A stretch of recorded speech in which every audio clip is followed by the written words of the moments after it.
By popular demand, Place to Be Nation Wrestling returns to the Dirty South for Talk'n WCW, an episodic wrestler showcase designed to educate, evaluate, and entertain, with matches spanning the intimate stage of Techwood Studios to the heights of Space Mountain.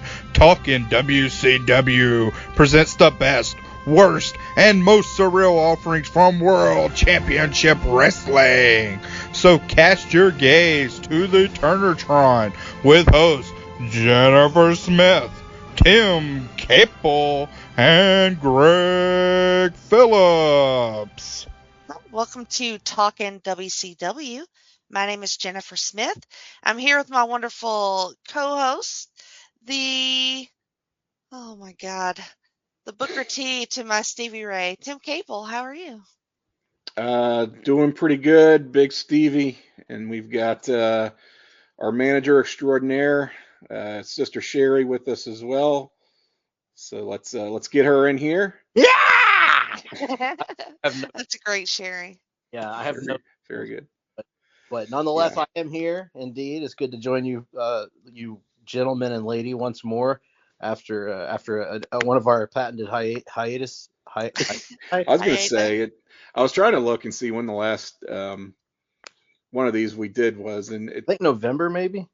Yeah, it's rather longer than usual. We had the holidays. We had other things. WrestleMania season was a Yep, whole thing. all that was a thing. That was a thing, I guess. Which I suppose serves as somewhat of a decent segue into a little bit of sad news, which is, I won't bury the lead.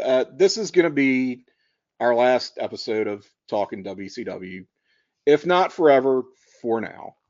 I think we've just kind of gotten to a place where the show has run its course a bit. We're not as regular as we'd like to be, as consistent as I shouldn't say regular. I'm extremely regular these days, guys. It's about the only thing.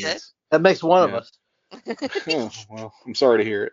I would actually donate some of my regularity to you if it would make a difference. I could spare some. But yeah, we're kind of at a point where we're not doing the show real consistently, as I'm sure you have noticed. There are some changes going around. Rumors and innuendos, you might have heard. You'll hear more about that at the end of this episode, where we're at a bit of a crossroads, and it's time to make a decision to jump on or jump out. And you can kind of lay this one at my feet, guys. I'm thinking more and more these days to jump out. The reasons for that are varied. I am watching far less wrestling. I have far less interest in wrestling right now than I have in the past. I know I go through these periods, but this is one where it feels like more of a life stage than a period of time. And the accessibility issue with Peacock doesn't help. I still struggle with that, as much as I feel like I should have gotten used to it after, gosh, these 2-3 years now, it seems like. But I still find it to be a real pain in the ass and just a detriment to wanting to watch anything. As far as like current products, I know if you don't like WWE right now, there's always AEW. That's a great alternative, and I'm just finding I don't like either one. How about that? So fuck you both.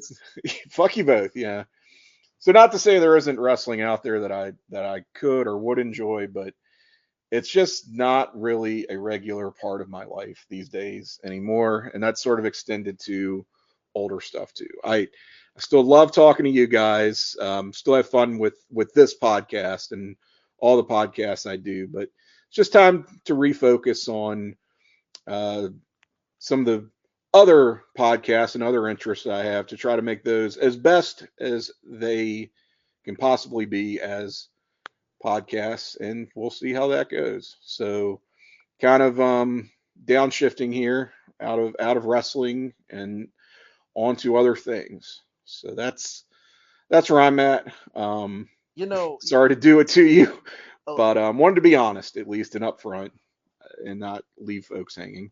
Yeah, and the great Paul Orndorff once went through a similar thing, and just as he called upon a great man to advise him, I will offer you that same advice. You are Mr. Wonderful.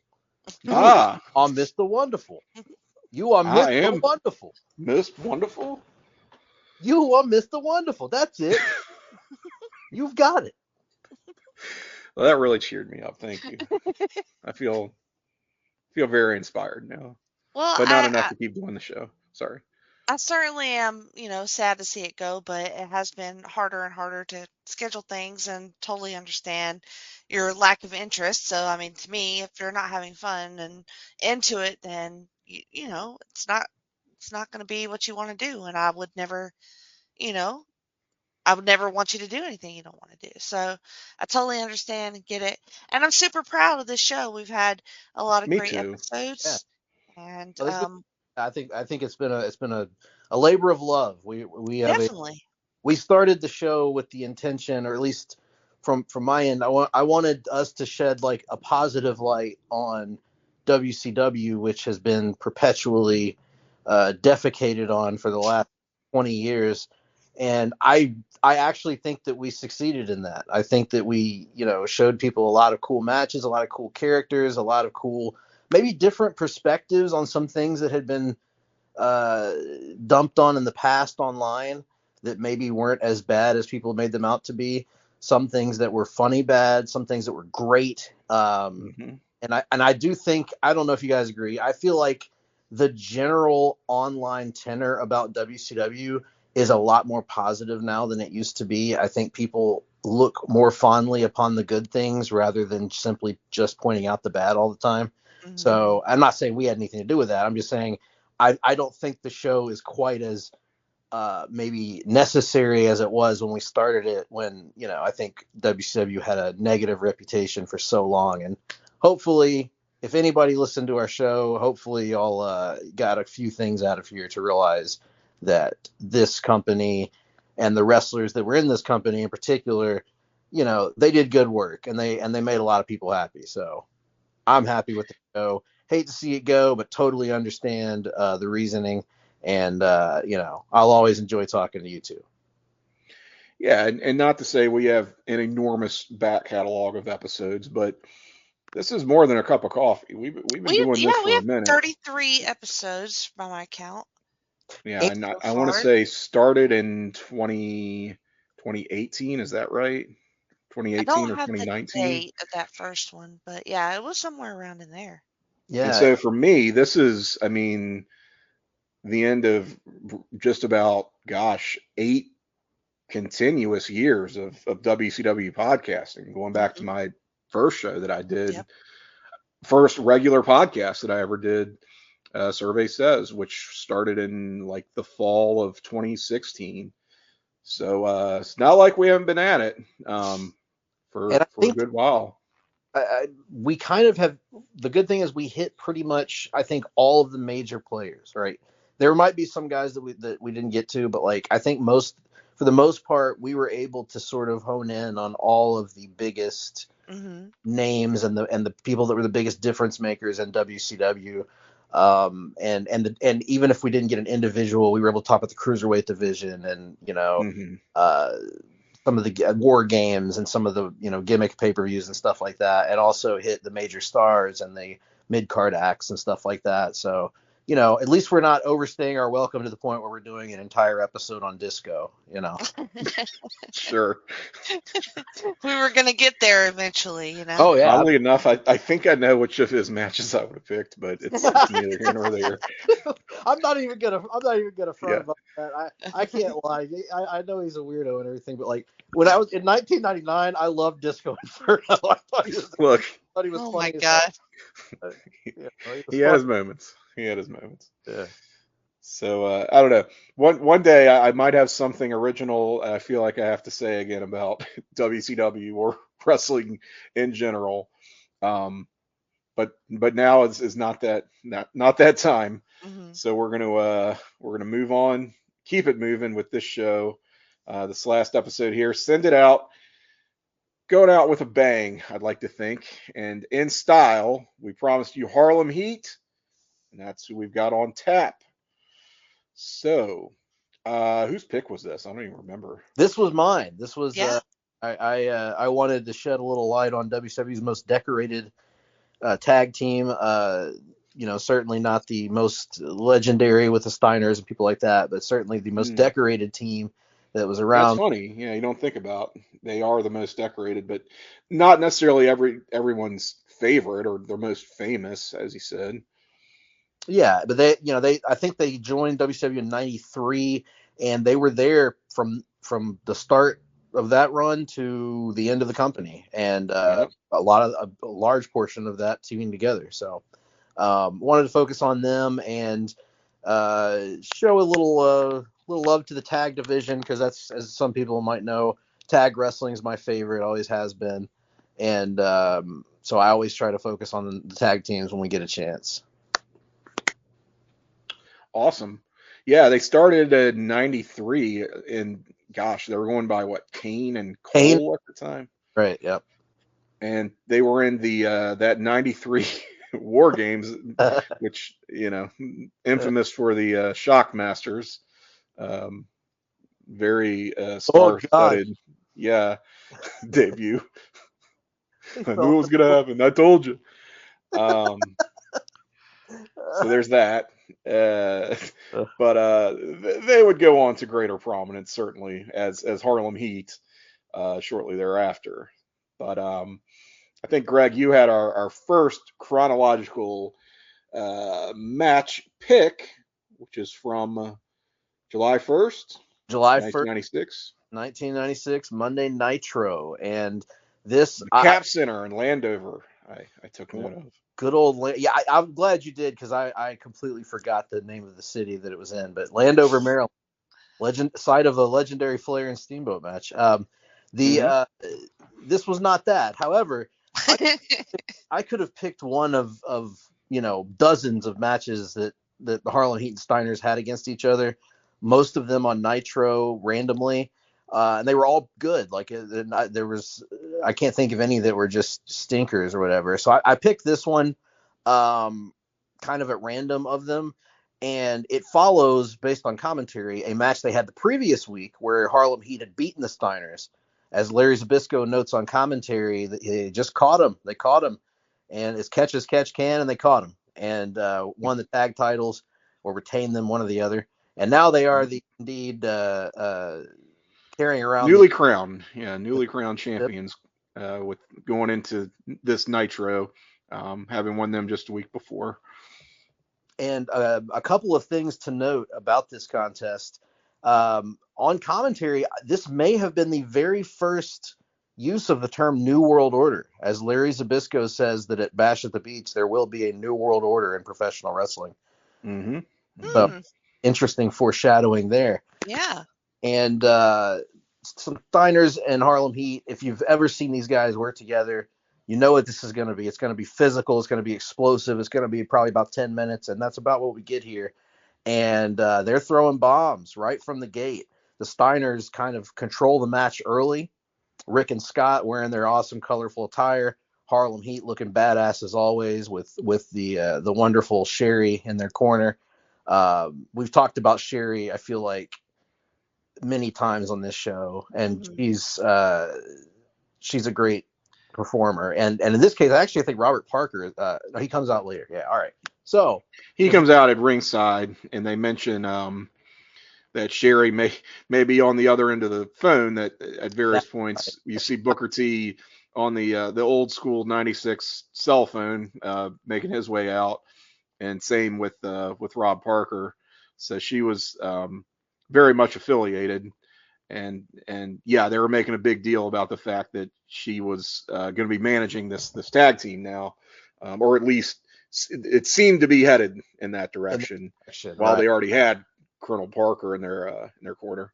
And so Harlem Heat and the Steiners, the Steiners are controlling early with suplexes, and I love the Steiners. We've talked about them before on the show. They're to me they're the GOAT WCW tag team.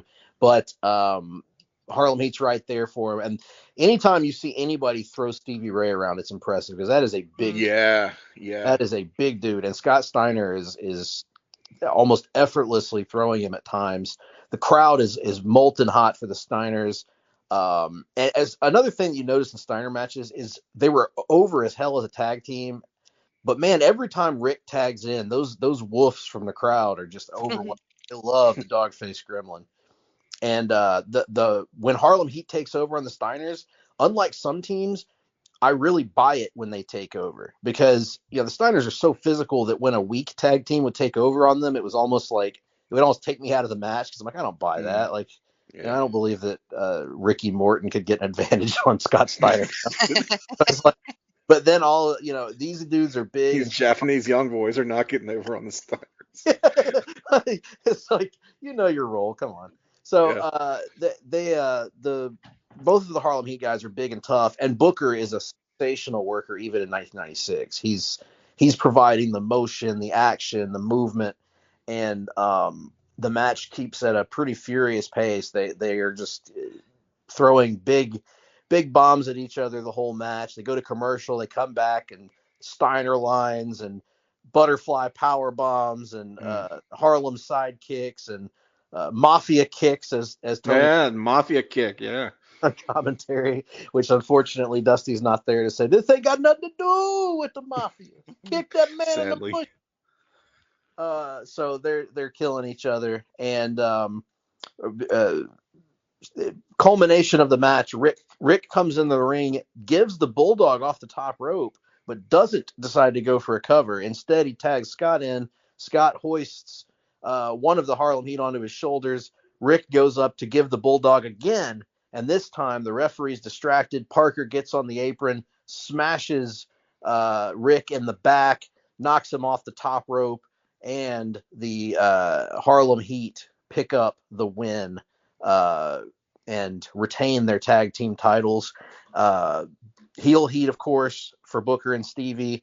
The Steiners don't really lose any face because Parker's interference cost them. Colonel Parker is one of my favorites. Harlem Heat, love them. Love the Steiners. Nothing. This is not going to be an all-time classic match or anything, but I enjoyed this for what it was. It was constant movement. They were beating each other up, and it didn't overstay its welcome. So, what did you guys think of this one? Much the same. Good, just television title match, right, for the WCW World Tag Team Championships. Doesn't get a ton of time, but gets what feels like enough time. And it's a hot opener for this Nitro. And you're thinking, are they just going to, hot shot the titles right back to the Steiners here? And it sort of looked that way heading into the finish. So I like how they did that false finish where it looked like the Steiners had Harlem Heat beat here, but they had to fly a little too close to the sun and going for that double team bulldog, which backfired on them. So like the finish there with Colonel Parker getting involved for his team, giving them the victory. But man, those suplexes that Scotty is throwing are just so sick. I mean, the belly to belly on Booker at the beginning, like, and to your point, Stevie Ray he's kind of deceptively, like, he's obviously a big guy, but when you see him in comparison to other wrestlers, you think he's not like the biggest, but he's so fucking solid. Like, that dude is he's just made out of like shoulder, like just muscle, just pure. He's just a shoulder of a human being. And to see like Scott Steiner, I mean, who's a brick shithouse himself at this, he's still got the mobility, but now he's packing on the muscle, becoming the big Papa Pump character we will know him as in the years ahead. But to see him put Stevie Ray over his head with that suplex was just damn impressive, without killing anyone in the process. Yeah, so, it was incredible. Yeah. This was not the Steiners could be reckless at times if they were with people that they didn't respect, but they managed to, against Harlem Heat, throw them around and also protect them enough where they're not dumping them directly on their heads and stuff. So yeah, a lot of respect here, I think. There was one Frankensteiner on Booker T that was kind of brutal on that ending.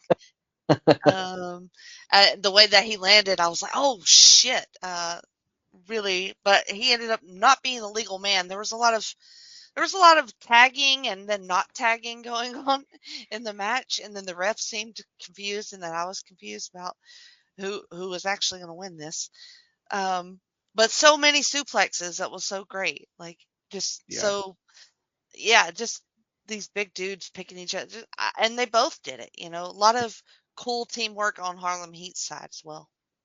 And we don't people don't talk enough about how big Booker is too, because and I don't even think he's ginormous. I always think Booker as being the agile one in Harlem Heat, but compared to Stevie, he's not as thick or whatever. But like when he's standing in there with these dudes, he's big, like he's tall. Got those long legs, Yeah, and so he's a big dude too. So you really got 4 big dudes like in this match, throwing each other around, and really, really good stuff, I think, for a 10-minute opener on Nitro to get the crowd. I neglected to mention the cutaway at one point to Ric Flair and the 4 horsemen. Yes.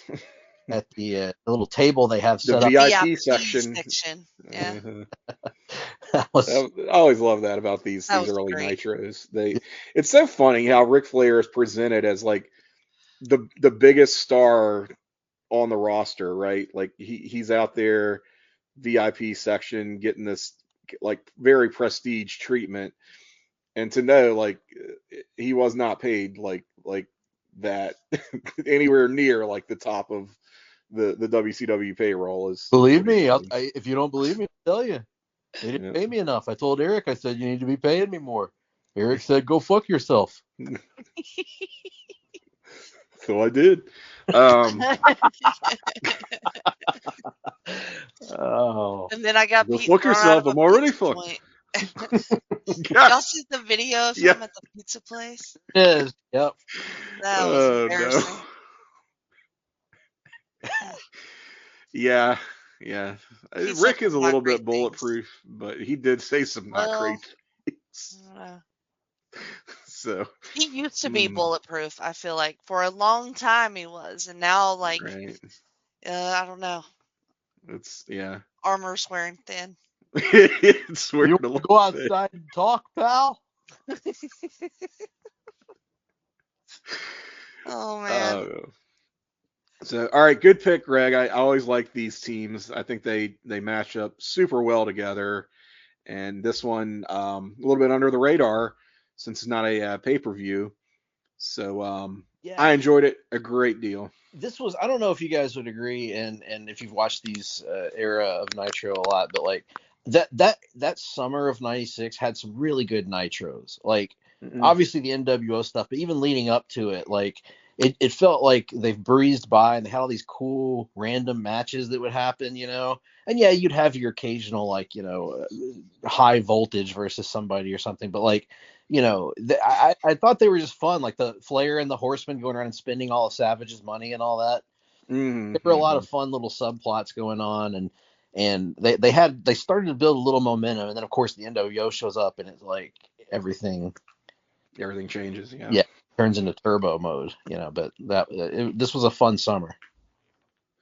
It is, and I think it kind of helps that Hogan's not really around for this time period.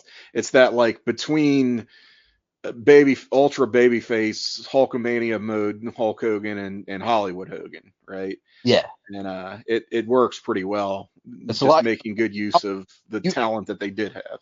And at the time, I remember like it was almost out of sight, out of mind. I never would have thought it would have gotten to that point, but I had almost forgotten about Hulk Hogan. Like as far as him being on the roster, he'd been gone. I was enjoying what they were doing, and then this NWO thing is happening, or the Outsiders thing is happening, and then of course all of a sudden Bash at the Beach, and it's like, oh wow, this is a side of Hogan I haven't seen. So it was a great palate cleanser that summer, and they were still up until like a month prior, they would still been doing that awesome Sting and Luger storyline with Sting doesn't realize that Luger is a heel and all that stuff.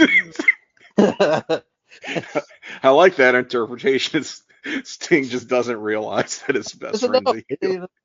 He turns. How's he supposed to know, Tim? He turns around and Lex is smiling and slapping hands. How could he know? How could he And possibly then know? he turns It's Sting. He trusts everybody, right? Then he turns his face the other direction, and Luger's like scowling at people and ripping up signs and stuff. Yeah.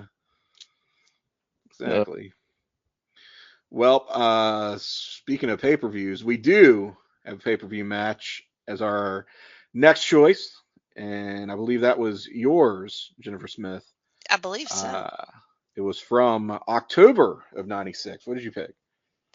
I decided to go with, one of my favorite gimmicks, which is Halloween Havoc from 1996. I love this branding on this show. It's pretty cool, and we've seen a lot of cool matches, I think, from Halloween Havocs, and especially from 1995, and especially these Vegas Halloween Havocs from Vegas MGM. ones. Yeah, those are so cool. And so this is Harlem Heat versus the Outsiders. Hall and Nash, and big time match, yeah. Yeah, it is. Huge match. Felt like a big match, yeah. Yeah, there's a lot of big match feel, especially in the beginning of this. Is there anything that y'all want to say leading up to this? Because I kind of didn't really go into that. I mean, I think this is where the tag team titles for WCW get elevated to like the main event scene. Right. To where they're not just like, yeah, they're still a tag team division, but after this, it kind of becomes guys vying for the right to fight the Outsiders, who are not like these mid-card gatekeepers anymore, but they are like the upper echelon. They are the main event. So you've got to either be like main eventers who form a tag team in order to pose a threat to them, or an established tag team that's really getting elevated from this point on, because they are going to have, the Outsiders are really going to have a stranglehold on these belts for quite some time after this. I would say kind of to the detriment of the titles and the tag team scene overall, because they still have a wealth of talent. It's just with the belts locked up with these two who are just bona fide main eventers, it's sort of hard to really give anybody a push if you aren't going to put them over. And which, as we see, is going to be the pattern over the next year or so. And the booking committee, I think, deserves credit for this one, this particular encounter, because Hall and Nash start showing up May, June, and they officially, form the NWO in July. And I think the temptation would have been to instantly put the tag belts on Hall and Nash, maybe at Hog Wild or something. But Bischoff and Sullivan are patient enough to give this time to build to the point now. Okay, now it feels like an earned match. It feels like people are ready to see the Outsiders in this role, and also you're kind of, in a way, elevating Harlem Heat by putting them in the ring with these guys. You're saying, okay, this is the best tag team. This is the other guy's best tag team coming in, and so I think that the booking leading into this helped make it feel like a big time match. The NWO was starting to get red hot. As you can tell by the crowd reactions here, the NWO was starting to be cool, and Harlem Heat. Part of it is that the Harlem Heat had been heels. Listen to me turn to Bret Hart, the Harlem Heat. The Harlem Heat, yeah. The Harlem Heat had been heels for a while, and you're going to be a face now, Booker.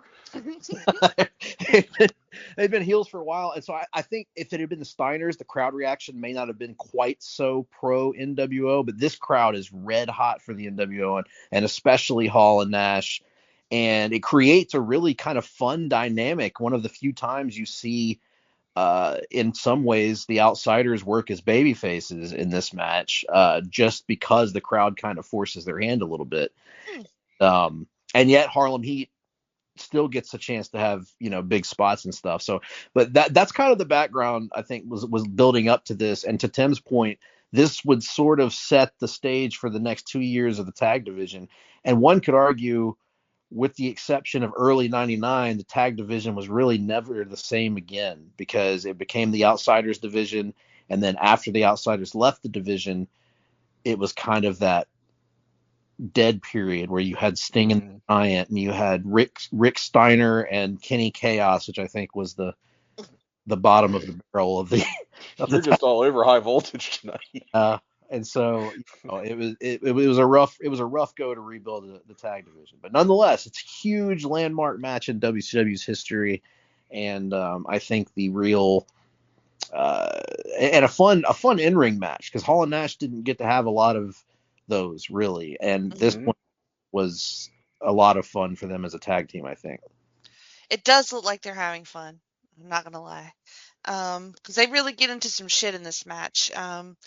But Sherri and Colonel Parker are with them, and Tony, as they're walking down, says that the last time Colonel Parker and Sherri were in Vegas, they were supposed to get married.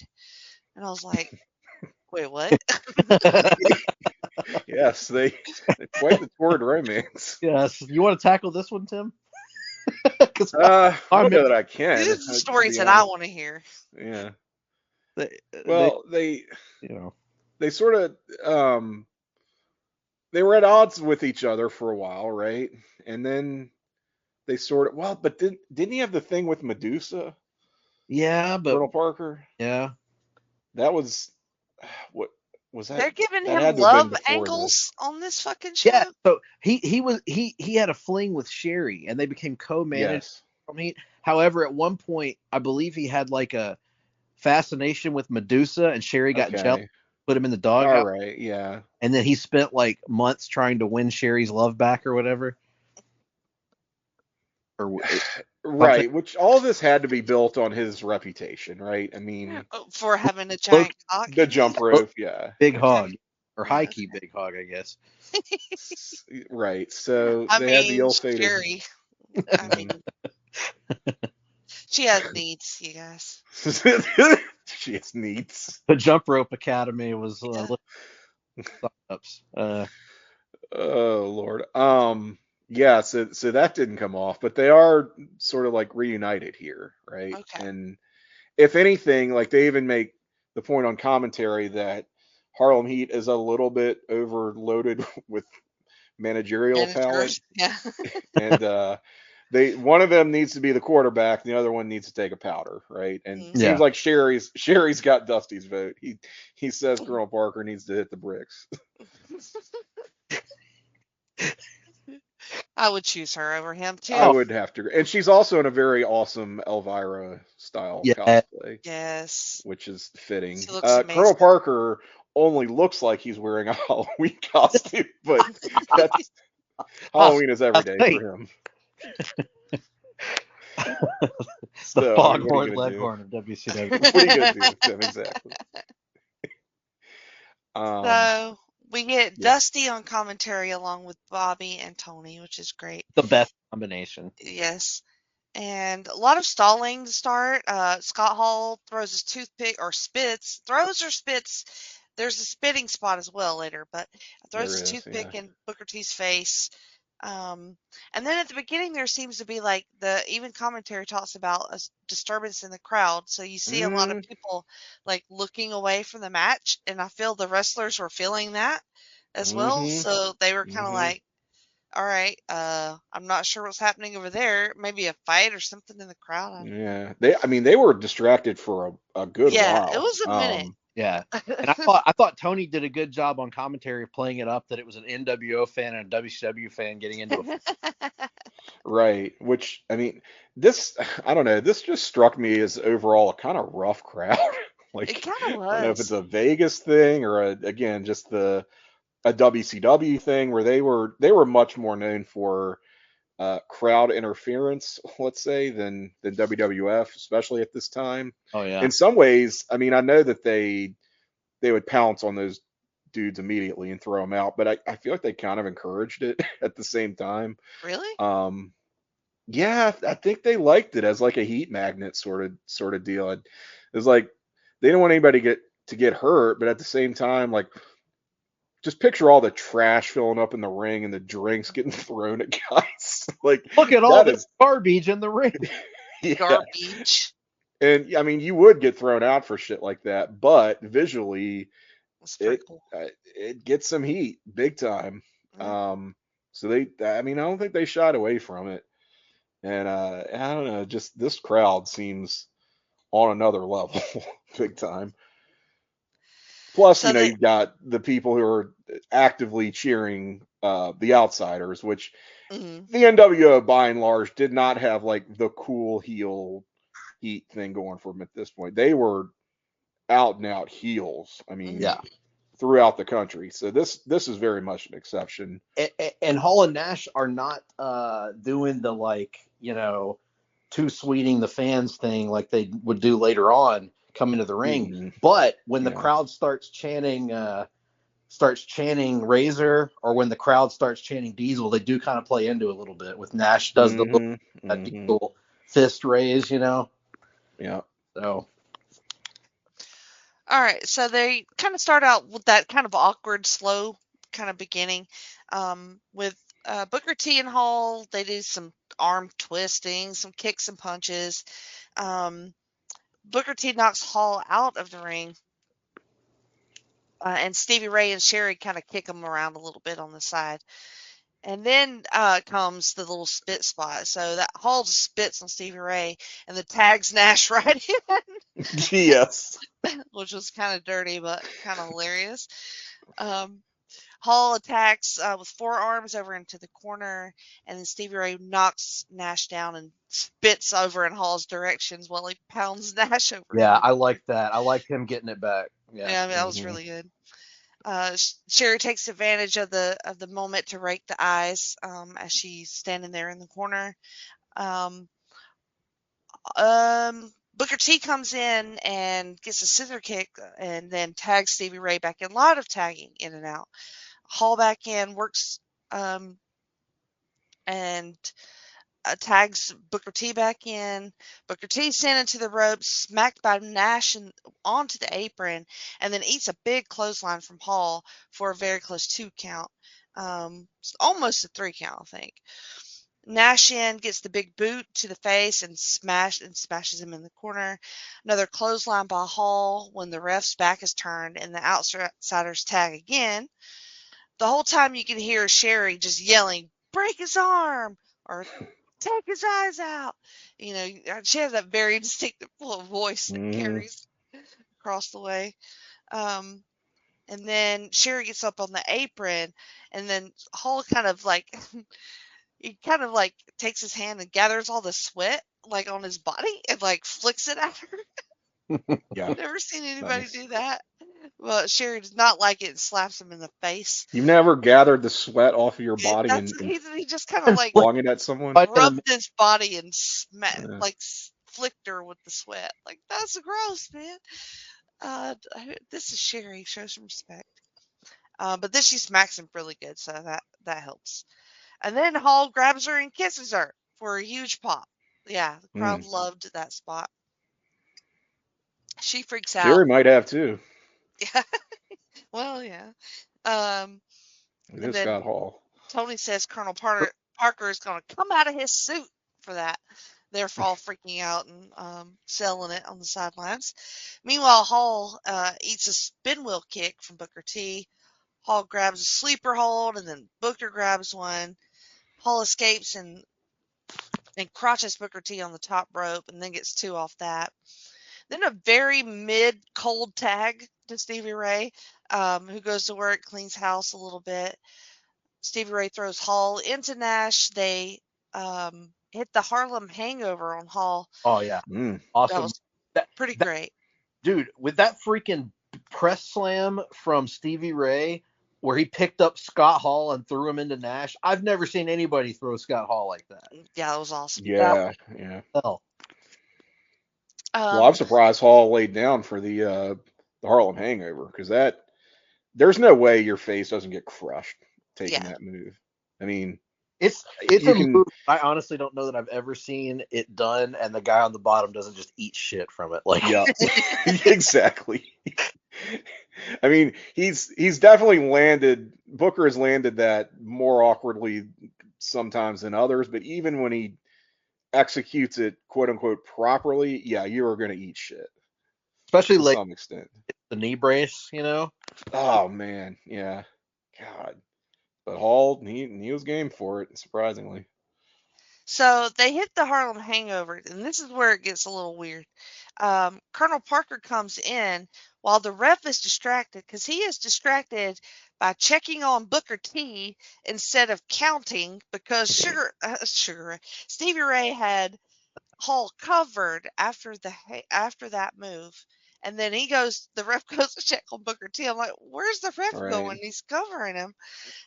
So Colonel Parker comes in during that time. Nash steals his cane and whoops Stevie Ray with it. And then Hall comes to all of a sudden and then gets the cover on Stevie Ray to win the tag titles. Now, Yeah. Sherri loses her mind. Of course. Interestingly, I think Parker actually gives Nash the canes to save himself because Nash has Parker by the collar and he's waving his finger at him, and Parker just gives Nash the cane and runs away. Books it out. Yeah. He's like, hand it over, old man. So I think this was the end. I think of Sherri and Parker's third-rate romance, low rent rendezvous, or whatever that stupid song was called. Third-rate rendezvous. Yes. There you go. I know that song. Yeah. Nonetheless, or when I was a kid, I only knew the country version. That's how most of my rendezvous go. But and so I thought I couldn't understand what he was saying, so I thought he was just making random noises like rah, rah, rah, rah. He sang out of the sun. Anyway, that's a long story. Sammy Kershaw, ladies and gentlemen. Yeah. Sugar Ray actually was playing the after party of. Yeah. So yeah, no, the Parker thing I thought was cool. Nice tying into that storyline, and a big pop for the Outsiders winning the tag titles here. They were, and I thought it was interesting that Stevie Ray or Booker T, whichever one didn't get hit, was more concerned about helping his brother than he was about getting revenge on the Outsiders for winning the tag titles. I thought that was a nice little touch there, and they were pissed at Parker for screwing everything up, as Dusty predicted before the match started. Yes, well, yeah, good point. And I like that in this match, to WCW's credit, it is not just a squash, which they very easily could have taken the Outsiders and just jobbed out whoever the tag team champions were at this time, happens to be Harlem Heat, and said, well, there you go. Now the belts are with, the main eventers where they belong, right? Mm-hmm. But they don't do that here. This is a competitive match. I think Harlem Heat is treated better here by the booking, at least, than certainly the Giant was at Log Wild, where they do swap the world championship to Hogan. They fare a little bit better here, even in defeat, than the old Giant did. Like that they're making the Outsiders work. These guys who might have thought they're coming into WCW making that Sting money, gonna rest on their laurels a little bit. No, we're gonna bring it to you, make you work for those big bucks. Yeah. So Harlem Heat really taking it to the Outsiders here.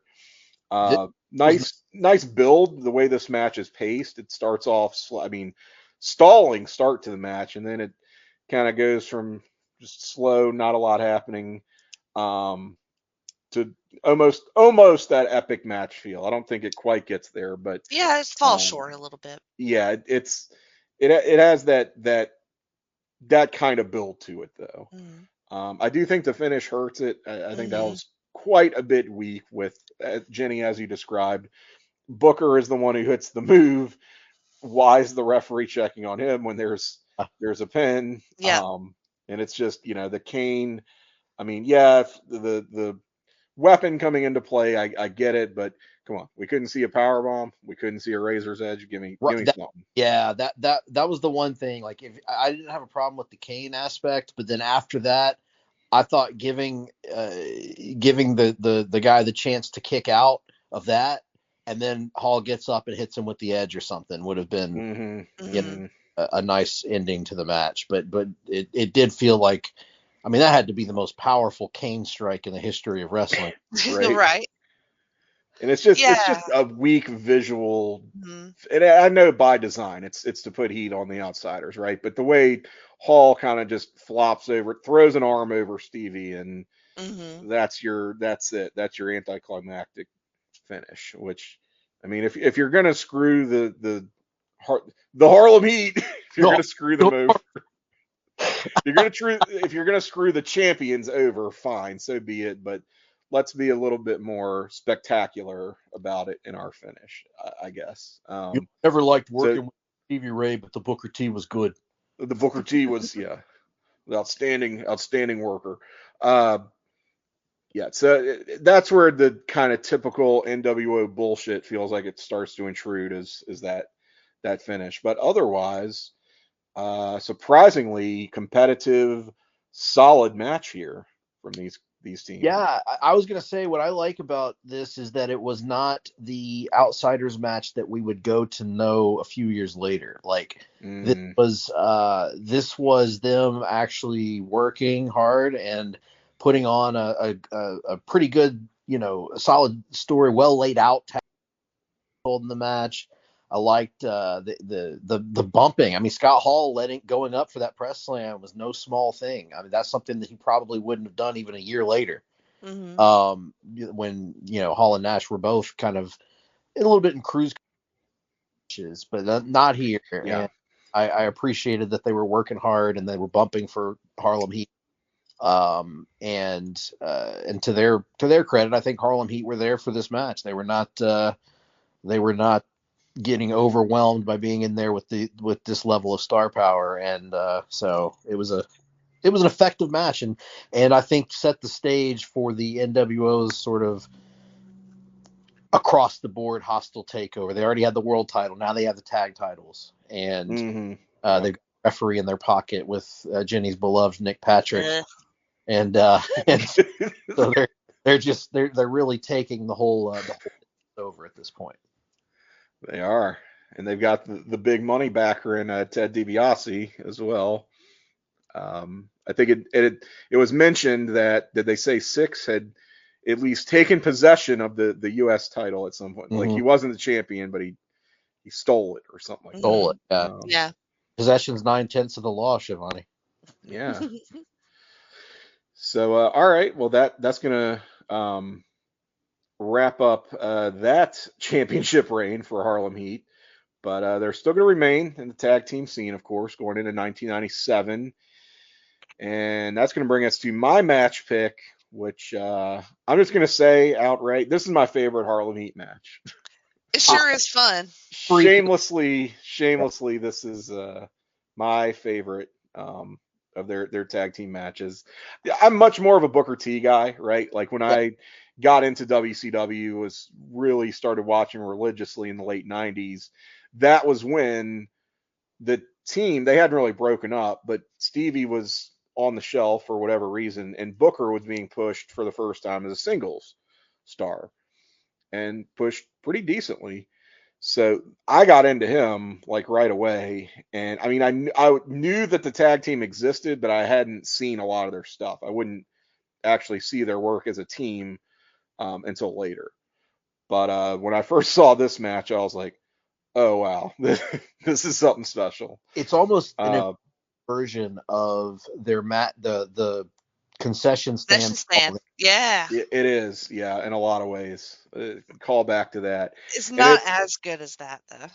No, but I also think it's a version of this style of hardcore wrestling that will become extremely prevalent like 2 years after this. Like, think of all those 99 hardcore division Raw matches, right? They're basically a poor man's version of this. We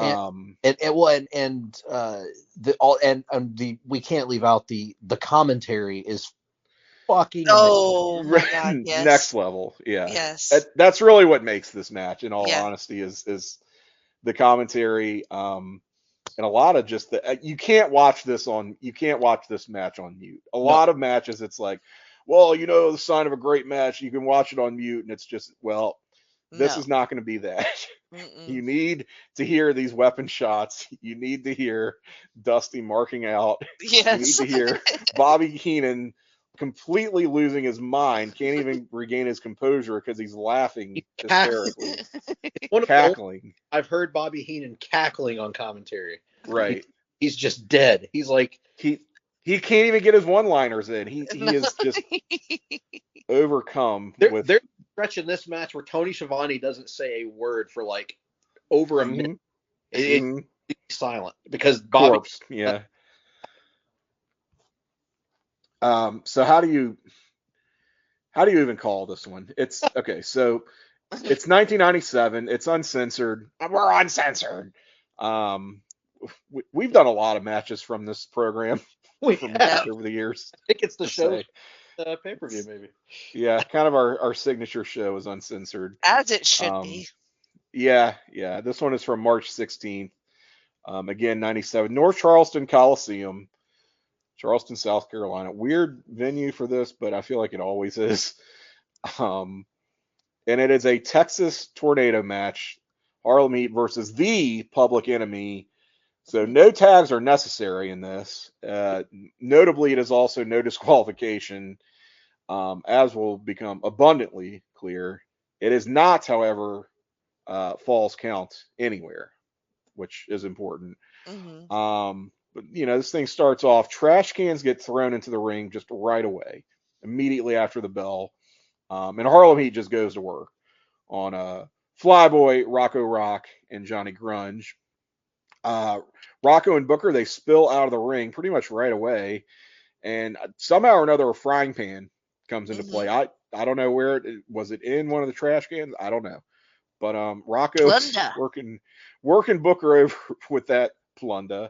While back in the ring, Johnny Grunge has Stevie Ray with a toilet seat or a commode. It's a commode lid, Yeah, baby. The best part of this is at one point either Schiavone or Heenan is trying to say, I think it might be an art canvas or something. That's a toilet seat. That's a toilet seat, baby. The way he kept yeah, saying commode and toilet seat was commode. I was Yeah. dying. I was dying. And that he spotted it right away, like before Yeah. anybody else. Like when is Dusty like that quick on the upkeep, right? Like He just thought it was the funniest thing ever. he did. Who's toilet seat or new toilet seat? Yeah. He's like, is it clean? Is it new? Is it used? One of the bathrooms Which is missing disgusting. a toilet seat, baby. Disgusting to think of the implications here. Right. Now, Because Sister they Sherri. just took it out of a bathroom somewhere. Oh, absolutely, right. Klondike Bill probably just took it out of his house. Oh, shit. I thought that's Klondike Bill's toilet seat. We don't know who been on that thing. It's like, yeah. Because you can't get its toilet seat prop. I mean, it's got to be a proper toilet seat. Yeah. So it's coming from somewhere. And I don't think he's making a trip to the hardware store. No. So, Sister Sherri, still with Harlem Heat, she is very much a part of this match. Yes. She inserts herself on multiple occasions. She gives Booker an assist on the floor. It looks like back in the ring, Stevie Ray manages to bust Johnny Grunge open with, I couldn't tell if it was a cookie tray or a baking pan or something. What do they call it? A pizza something? A pizza pan? Pizza pan, pizza tray. Oh, they call it. Yeah, but it's rare that you see these quote unquote weapons actually yeah, because they're so flimsy. get juice. Mm-hmm. Yeah, hard way. But didn't they have like he looks point? Yeah, a little bit bloody. Yeah. So not a lot of give to these household appliances here. So Rocco Rock then charges, but Stevie Ray sends him over the top rope with a big back body drop, and that's just as Booker T managed to get a near fall off of a scissors kick on Johnny Grunge. Booker follows that up with a Harlem sidekick while Stevie brawls with Rocco at ringside.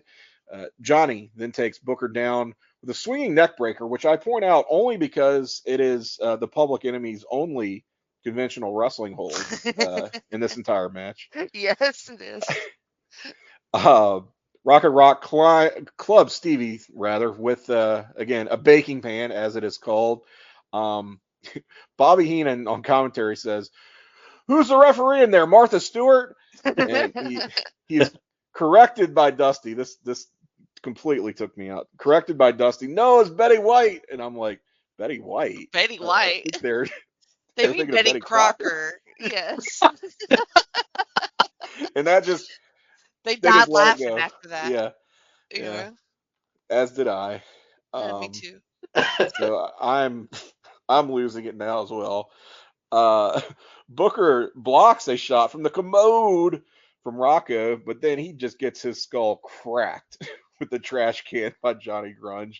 The thud off of this, I don't know how it reverberated like that, but it was quite something. And that's when Dusty officially loses his mind and it gives us the immortal call.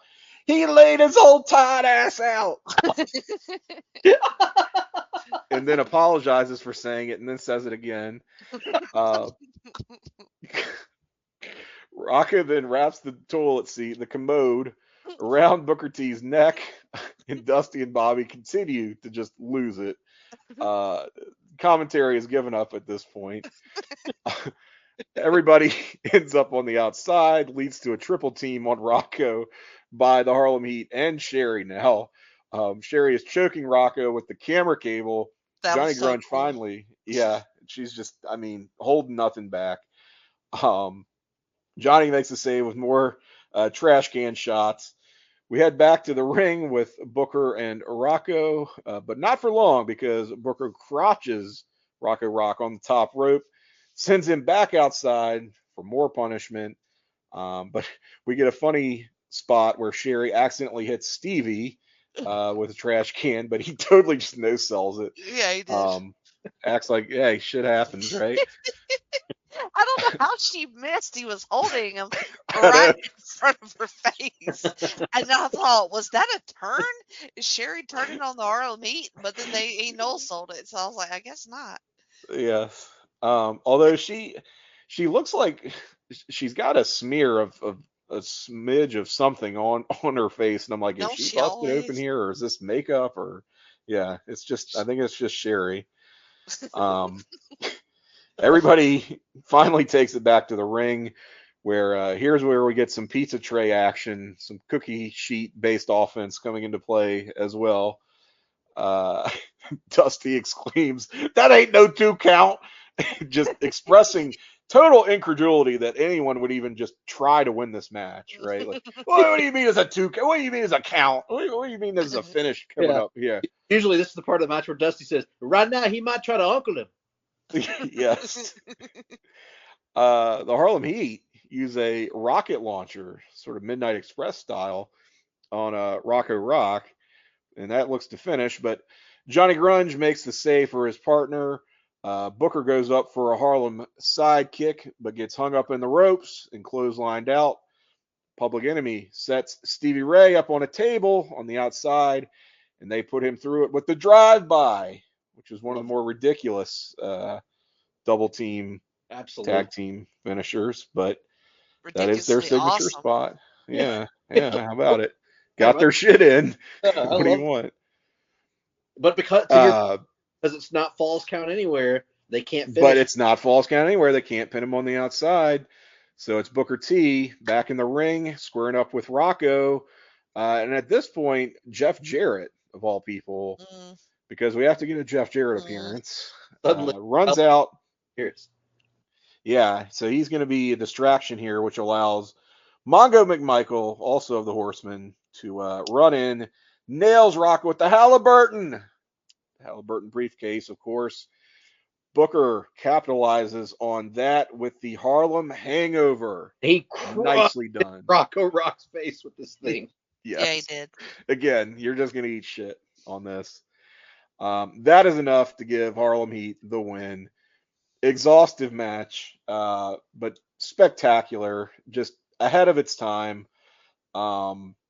chaotic, but also somehow hangs together remarkably Mhm. well, Mhm. and very much elevated, as we said, by the commentary. So this is one of those you've got to go out of your way to see it. It's not a shower of snowflakes or anything, but just this is fun pro wrestling. No, who gives a I don't know how you can watch this without a smile on your face. That's the thing. That's what it's all. This to me is what wrestling is all about. This is what WCW is all about. Just fun. Like it doesn't have to be a catch as catch can classic. This is just fun wrestling. The commentary, the ridiculous nature of everything that's happening in front of you, the stiffness of the shots, it's just Sherri being a mad woman at ringside the whole time, looking Mhm. looking incredible. Like it's this whole presentation is fantastic, and the commentary, I can't say enough about. The commentary is everything here, but it's the whole package, because if the commentary was great but the guys weren't doing anything at all, obviously it wouldn't be fun. But they're sitting there and they're doing these repetitive weapon shots, but they're hitting each other so damn hard that they're legitimately busting each other open with these weak weapons. So it's like my favorite spot in the match, by the way, is at one point, uh, uh, Johnny Grunge stops after laying out one of the two Harlem Heat guys, and he does the ridiculous Public Enemy dance, waving the hands in the air, and the Mhm. crowd doing it. And Stevie Ray walks up and just smacks the shit out of him and Just knocks him over levels him, yeah. and gets a pop. And then Stevie Ray turns around and Rocco Rock just clocks him. And Stevie staggers around and gets a huge pop too. It was insanity in all the best ways. I love this style of match when it's done right, when it's done in when they're when they're spaced out, and Mm-hmm. I like these in moderation. And man, this was so much fun. This was an uncensored. I don't want to say classic, feels like overstating it, but at the same time, like, the best of uncensored is what this match kind of represents. Like the same thing with the Tupelo concession stand thing. Mhm. That's what I think of when I think of good uncensored matches. This was a lot of fun. This was my favorite of the three matches as well, just for the overall package of the match, like the commentary, the crowd, the Sherri, the weapons. I was I don't know how they've aged, because I haven't watched Public Enemy matches in ages for reasons that I don't want to spoil my childhood memories. But like, kid, as a 12-year-old, I thought Public Enemy were cool as shit. So like, I maybe less so now, but at the time, hey, all the table stuff, I was into all that. And you watch this, and then yeah, their dances are obnoxious, so it's fun to see Booker T and Stevie Ray knock the hell out of them. So Yeah. it was a lot of fun. The Harlem Hangover is an awesome freaking finishing move when it's used as a finishing move, which it should always be. And hint, hint, Triple H many years later. Um, Oh, God.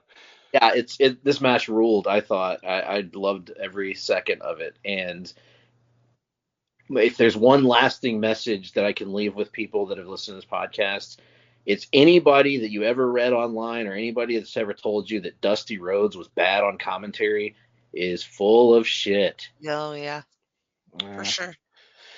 Somebody who must be a member of the No Fun Committee, Yeah. because it's the type of thing where, can you imagine if these three professional commentators, these are professionals, let's get that out of the way, but they're having realistic, believable reactions to what they're seeing in front of Yeah.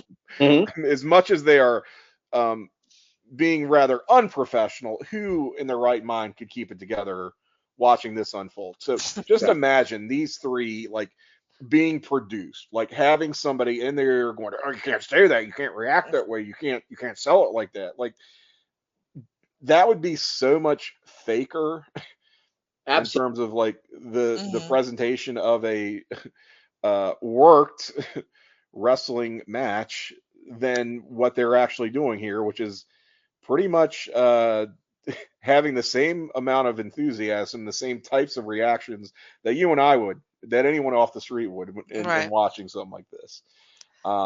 especially here again in 1997, when it is not commonplace. You did not see this type of thing all Yep. the time. Exactly. And wrestling cannot be this all the time, but when it is, and when they pick their spots and give you a match like this, it can be something special. And I think that this match achieves that status. It was my favorite of the three. I think it's very much a Jenny match. Oh, fully. There's Yeah, blood in it, which is great. Very much elevated it because I had that same note that Greg said earlier. It's like the flimsiest of like, I mean, the trash can is pretty substantial, but pretty much everything else they use. I don't know what was in that lady's handbag, but Right. the weapons are not impressive. It's how fucking hard they hit each other with the Right. weapons that is And the impressive. sound, right? And the sounds of it. It's like they're not holding. And Public Enemy they're the pioneers of this match. You Yeah. know, Mhm. they've been doing this shit. This is what they live and breathe. This match. This is a like it's a good match for them too because they're not great wrestlers, you guys. Right. But yeah, this is their bread and butter. This is what they live on, and I love the drive by. You ain't never seen Rocco Rock float like a butterfly until you see the drive by. I mean, he Right. just beautifully floated through the air, and it was a Alley-oop. great crunch on that table too. So just so well done. Like, Oh, the satisfying crunch. I'm so glad you mentioned that. yeah, There's great just table something break. so satisfying about that sound. And Sherri being so involved, I really love that. It's basically the concession stand match without all the mustard and Without everyone condom- sliding and busting slip their. sliding all over. It's basically that, but in the ring. So I just love it. It's great. There's I wish there were more matches like this. Like I feel like it's sort of I'm not gonna say rare, but yeah, Sherri adds a lot. Anybody can kind of go in there and use weapons like this, but I don't know. These two teams put specialness on it. Yeah, it's the little things, right? Yes. That gets there's it there. there's another good line on commentary when Rocco Rock gets crotched on the top rope, and I can't remember if it was Bobby or Tony that says, "Hey, compared to the rest of this stuff, this is fun for him." Yeah, that's true. That's the easy part of the match. Oh, and I also wanted to point out I have a little bit of insider info on this match. I Oh, have 100% certainty of something that happened that wasn't on camera. Jeff Jarrett pointed to his head. without a doubt. Yeah, that kind of dinged it for me. I definitely did not want to see Jeff Jarrett's fucking face Didn't We're need to interfere see too with him this. there. smart. Yeah. We're too smart for the Harlem Heat. He annoys me to death. Too smart. Yeah. Yeah, that was a little bit unexpected, but at least it's a quick in and out. It You don't is have quick, to. yeah. Yeah. I had forgotten that Mongo and Jeff Jarrett were ever teaming up to begin with, but I guess Jeff Jarrett was part of the Horsemen at this time. Yeah, well, yeah, like the idea was he was being courted, but they didn't really want him. Because they're cool when because he he's sucks. because he's Jeff Jarrett. And so yeah, he was teaming with Mongo, but Mongo didn't really like him. So it was one of those tag team partners who hated each other. They had matches against each other as much as they teamed, I feel like. That's right. This all led in a roundabout way. This tied into Goldberg by the end of the year, because Yeah, because Deborah like had a preference, I guess, for Jarrett, which led to some tension between her and Mongo, and then she tried to form her own faction with Jarrett, Alex Wright. Mhm.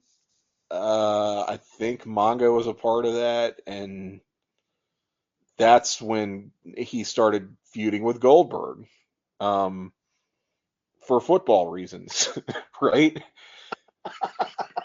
Yeah, they feuded over his Super Bowl ring or something. I think. Yeah, something like that. Yeah. And that was before the streak was a thing, Yep.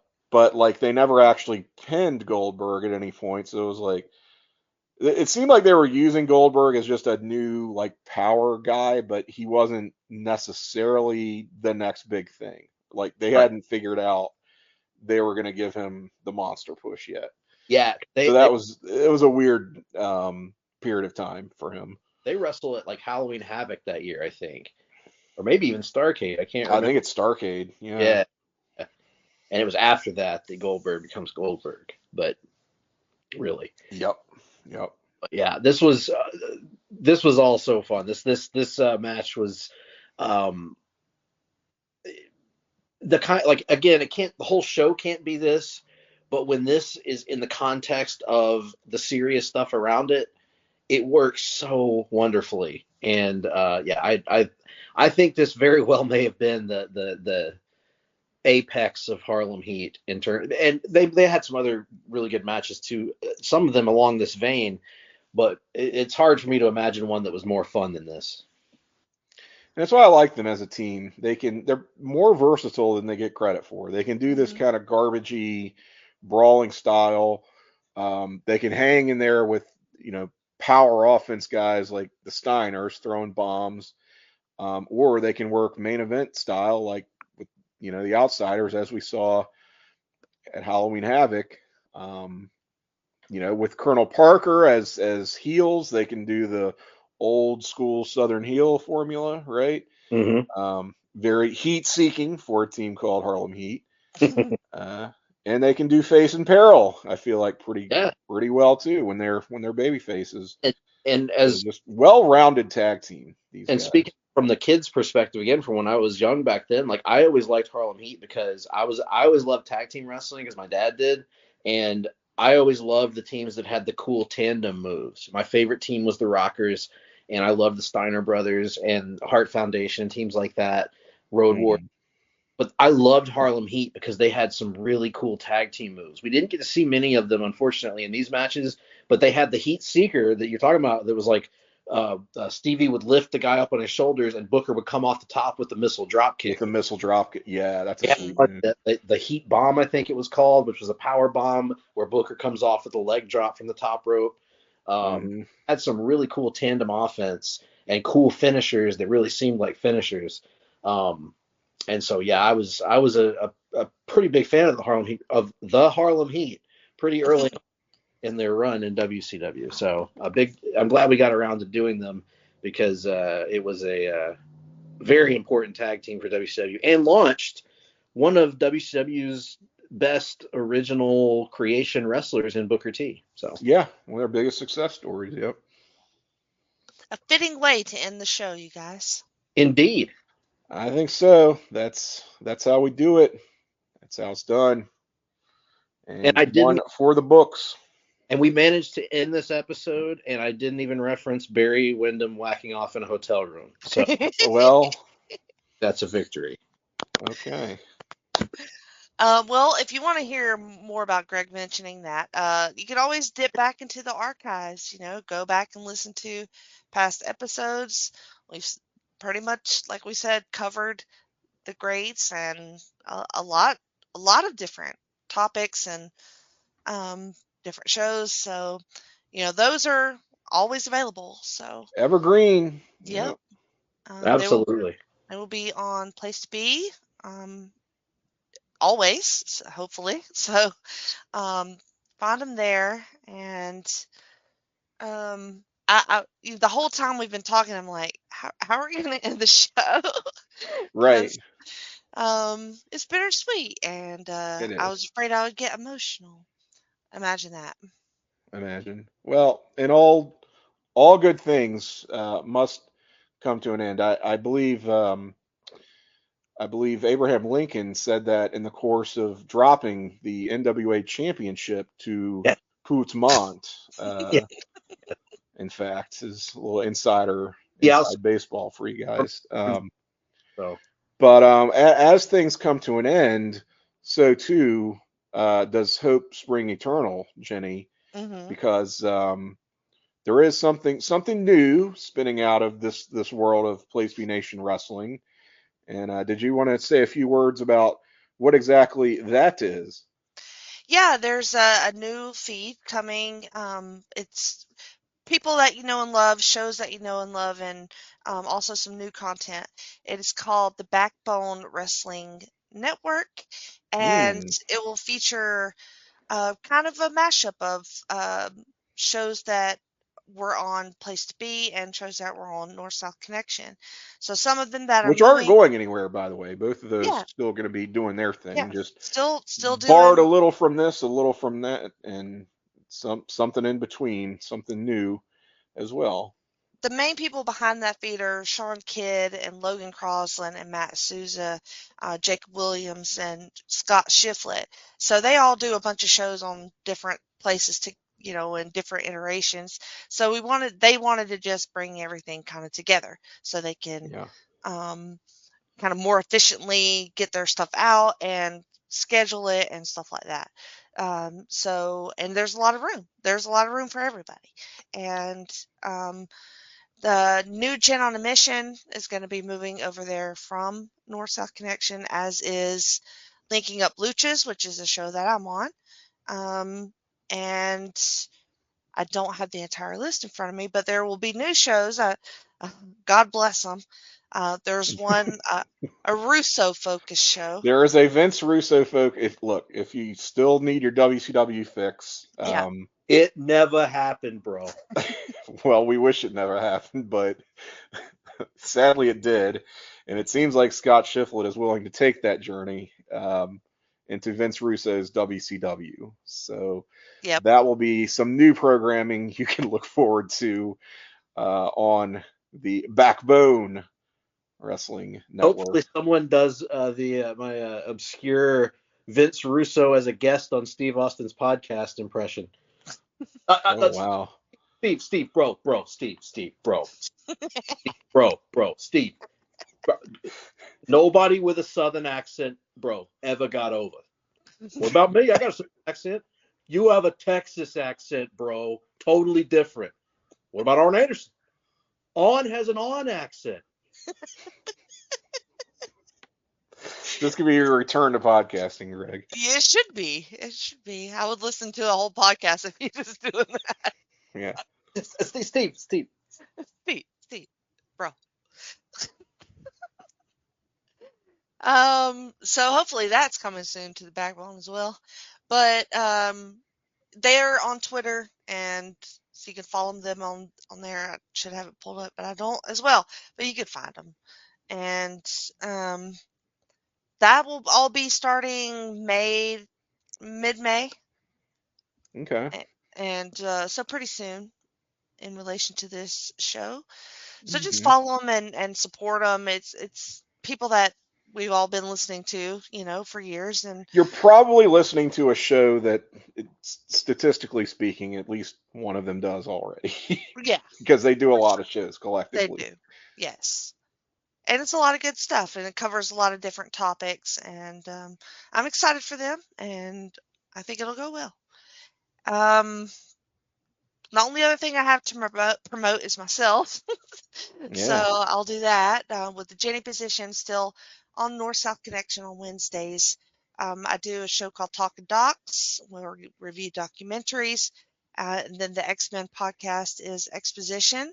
And we are going through the old animated series and also the movies on there. And also talking a little X-Men 97 along the way. A little bit. Yeah. So that's been really good. I've enjoyed that show a lot. I have some other ideas for stuff too. And of course, you can always hear me on the Extreme Three-Way Dance, and that goes through the history of ECW. That's on North-South Connection as well. Tim, do you have any non-wrestling podcasts you'd like to plug? Well, you mentioned Exposition. Beyond that, the only other regular show for me is going to be 9021 No-So, a Beverly Hills 90210 retrospective. So, as the name would imply, that is affiliated with the North-South Connection, but it is on its own dedicated feed. Just search 9021 No-So if you are so inclined and interested and a fan of that great series from the 90s. So I'm basically just doing 90s television retrospectives nowadays, Jimmy. That's Well, my that's life your in bread and butter. podcasts. Yeah, It's a great Greg, decade. yeah, it is. I suppose. Yeah. Greg, I know you're not doing So, any podcasting, but anything that you want to mention? No, not really. X-Men '97 you mentioned is a great show. I hope folks Hmm. are watching that. It's been I've talked a little bit with Tim on Twitter, but the it's really reignited my love of the X-Men that has been a I little think a bit, lot of people are feeling that way. Big time. Yeah. and it's reminded me of how I felt when I was Mhm. every Saturday morning waiting on the cartoon to come on. So For sure. yeah, so it's funny, along with your podcast, I've also been going through and rewatching the original animated series from the '90s. Ah, nice. I'm on Which season. is still great too. Oh, it's amazing! I just finished season 2. I'm blowing through it because it's so good. Yeah. I don't know why I'm mentioning that, but anyway, it's just a fun time to be an X-Men fan, and I hope people are checking out the series. So, and your podcast as well. Well, my Twitter has basically been reinvented as an X-Men fan account at this point. So, apropos of that, you can follow me on Twitter/X. I am, as always, Psych68, CYKE68. If you want to stay in touch, again, it's going to be all things X-Men, probably for the foreseeable future. And I am at G Phillips 8652 on the same app, and mine is hodgepodge, mostly wrestling and some X-Men stuff here and there, and assorted other things of non-interest. And I'm at JD Position on Twitter as well, and across all socials. If y'all have any, memories or favorite episodes or anything that you want to say about the show, maybe tweet us. We would love to hear that. I think that would Absolutely. help our feelings a lot. Maybe just mine. But yeah, just Aw. let us know about, your thoughts about the show and stuff like that. We'd like that feedback. Oh, and since But I don't have a podcast that I do, I will take this opportunity to thank both of you for having me on along this journey for the last few years doing this podcast. It's been a lot of fun. Always enjoy talking to you two, Tim and Jenny, or Tinny as you're known in the street. And I'm a huge fan of both of you, and this podcast has been super fun. When I was done with podcasting and thought I was done doing any of them at all, I always looked forward to doing this one, and it was because, yes, I love WCW and I love watching WCW matches, but also because I love talking with you guys. So thanks for taking me along for the ride. of Well, course, the feeling is mutual. You are for a sure. fantastic podcaster. If I have any regret, it's that the world will not be hearing you regularly, even semi-regularly on a podcast without this show, because I think you truly are, and I'm not just blowing smoke up your ass. I think you are a truly gifted, talented podcaster. Agree. And when we decided to do this show, we wanted to have a third host, and both of us right away thought, let's ask Greg because we knew you would be excellent and just assumed you would say no. And so You I just want to surprised thank us you both. for saying yes to this podcast in the first place, because it has been much, much better for it. I can confidently say, and Well, I really that's appreciate that. that's to say that Jenny, you and me are we're not too shabby ourselves. I feel like as podcasters either, but Greg just takes it to the next level. Oh, every episode, no doubt. And I thought I was going to get through this without getting emotional, but you guys started it, so I blame you both. But I have loved this show. I've learned so much too from both of you, and you've always done it with Amazing. like humor and so much knowledge. Like it's amazing the things that you guys know and have taught me, and uh, even though some of it doesn't stick, a lot of things get through, which is like kind of a big deal when you're talking to me. So um, I'll never forget it, and I love you both, and I will miss it a lot. Yeah, it's to keep the Kumbaya session going. Yeah, obviously amazing podcasters. That's why you have so many that do so well. And I always learn things from Tim. I learn things from you, Jenny, as well, because it's nice to have the perspective of somebody that was experiencing a lot of this for the first time, a lot of these matches, and sometimes you would experience them differently than some of us that maybe have seen this match 4 or 5 times or whatever, and we're kind of like, oh, you might have seen something different about it, and so many times you would notice small things that I had never noticed before.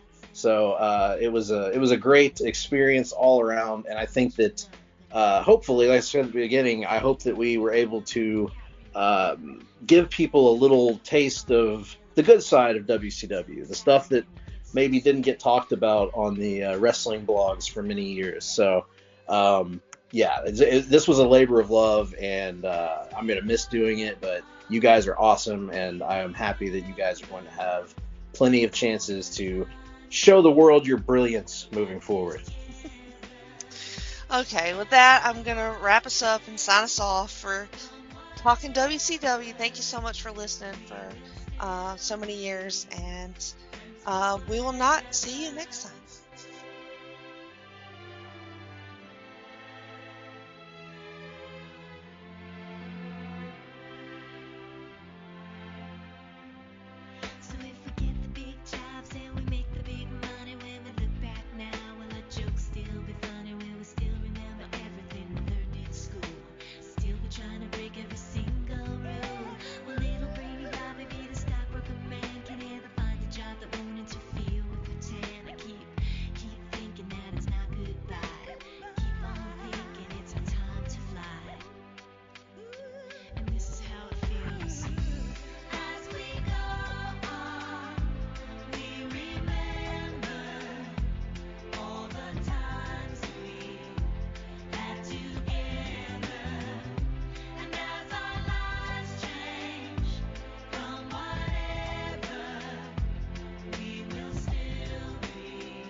Tomorrow like we think about now. Can we survive it out there? Can we make it somehow? I guess I thought that this would never end, and suddenly it's like the